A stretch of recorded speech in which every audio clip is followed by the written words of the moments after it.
салом, маслиҳатҳои муфид аз сомонаи оилатиҷӣ. 5 фоидаи варзиш ба занону духтарон. Варзиш барои занону духтарон на танҳо воситаи нигоҳ доштани зебоии зоҳирӣ аст, балки омили муҳим барои саломатии ҷисмонӣ, равонӣ ва иҷтимоӣ ба ҳисоб меравад. Варзиш ба онҳо кӯмак мекунад, ки фаъол, пур аз энергия ва болидаруҳ бошанд. Фоидаҳои асосии варзиш барои занон: танзим вазни бадан.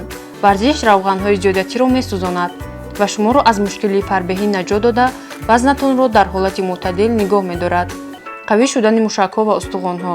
Машғул шудан бо варзиш ва пешгирии сӯзшавии мушакҳо кӯмак мекунад. беҳтар шудани саломатии дилу рагҳо. Варзиш махсусан машқҳои аэробика, давидан ва велосипедронӣ кори дилро беҳтар месозад. Кам кардани стресс ва депрессия. Спорт касро аз ҳолати яъсу ноумедӣ ва депрессия мебарорад, чунки ҳангоми машғул шудан бо варзиш гормонҳои хушбахтӣ ҷудо мешаванд. Боло бурдани худбоварӣ ва худшиносӣ.